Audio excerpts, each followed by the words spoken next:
पुढची बातमी पाहूया। पुण्यातील आंदेकर टोळीचा मोरक्या कुख्यात गुंड बंडू आंदेकरनं महापालिका निवडणुकीसाठी उमेदवारी अर्ज भरलाय। तसंच लक्ष्मी आंदेकर आणि सोनाली आंदेकरनेही आज उमेदवारीसाठी अर्ज दाखल केलाय।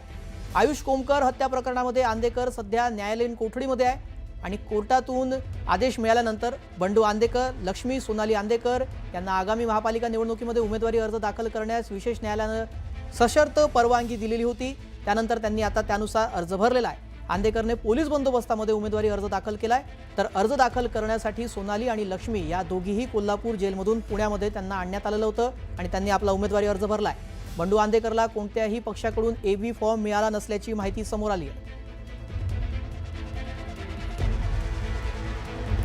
फॉर्म भरून बंडू आंदेकर ज्यावेळेला बाहेर आलेला आहे ती दृश्य आपण थेट पाहतोय। आता फॉर्म भरून बंडू आंदेकर बाहेर आलेला आहे। 3-3:30 वाजेपर्यंतची फॉर्म भरण्याची वेळ होती आणि त्यानुसारच आता फॉर्म भरण्यात आलेला आहे। न्यायालयीन कोठडीमध्ये असलेला बंडू आंदेकर आता राजकीय निवडणुकीमध्ये आता उतरलेला आहे। राजकीय आका कोण बंडू आंदेकरचा असा प्रश्न या निमित्तानं उपस्थित होतोय, कारण उमेदवारी अर्ज दाखल केलेला आहे। एबी फॉर्म कुठल्याही पक्षानं दिलेला नसला तरी मात्र बंडू आंदेकरनं अर्ज भरलेला आहे। लक्ष्मी आंदेकर आणि सोनाली आंदेकर या दोघींनी देखील अर्ज भरलेला आहे। पुण्यामध्ये त्यांना आणण्यात आलेलं होतं आणि त्यानंतर त्यांनी उमेदवारी अर्ज भरलेला आहे। पोलिसांच्या बंदोबस्तामध्ये हा अर्ज भरण्यात आला। बंडू आंदेकरला इथे कोर्टात आणण्यात आलेलं होतं। आता अर्ज भरून झाल्यानंतर बंडू आंदेकरला पोलीस बाहेर घेऊन आलेले आहेत आणि आता त्याला कारागृहात घेऊन जातानाची दृश्य आपण थेट ही पाहतोय। मोठ्या पोलीस बंदोबस्तामध्ये इथे आणण्यात आलेलं होतं। कोर्टाने सशर्त परवानगी दिलेली होती अर्ज भरण्यासाठी, मात्र कुठल्याही प्रकारची प्रचार करायचा नाही, घोषणाबाजी करायची नाही असं सांगण्यात आलेलं होतं।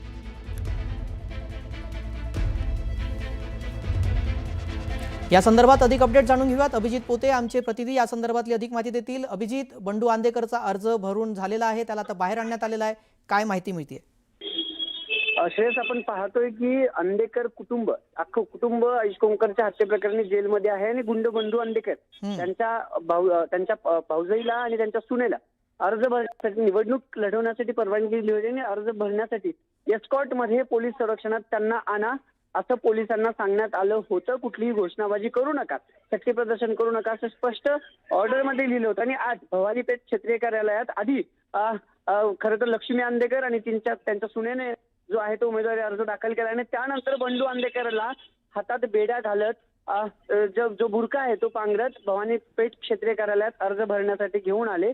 त्यावेळेस बंडू आंदेकरनी घोषणाबाजी केली। आता बंडू आंदेकरचा उमेदवारी अर्ज भरून झालाय, त्याला बाहेर आणण्यात आले, पण बंडू आंदेकरनी अगदी माग दाखवत हातात बेडे असताना देखील जी घोषणाबाजी केली की नेकी का काम, आंदेकर का नाम, वनराज भाऊ आंदेकर यांचा विजय असो, अशी घोषणाबाजी देत अक्षरशः पोलीस त्यांना खेचत नेतात तरी तो घोषणाबाजी देतो आणि त्या घोषणाबाजी देत तो उमेदवारी अर्ज जो आहे तो आपला दाखल केला आणि आता उमेदवारी अर्ज भरून त्याला बाहेर आणण्यात आले। पुन्हा त्याची रवानगी जेलमध्ये होईल, पण आयुष कोमकर हत्या प्रकरणी अटकेत असलेल्या आंदेकर कुटुंबातले 3 सदस्य पुणे महानगरपालिकेची येणारी निवडणूक लढवण्यासाठी इच्छुक आहेत आणि त्यासाठी कोर्टाने त्यांना ठीक आहे, या संदर्भातले अधिक अपडेट आपण घेतच राहू। तुझा धन्यवाद अभिजित, आपण दिलेल्या माहितीसाठी।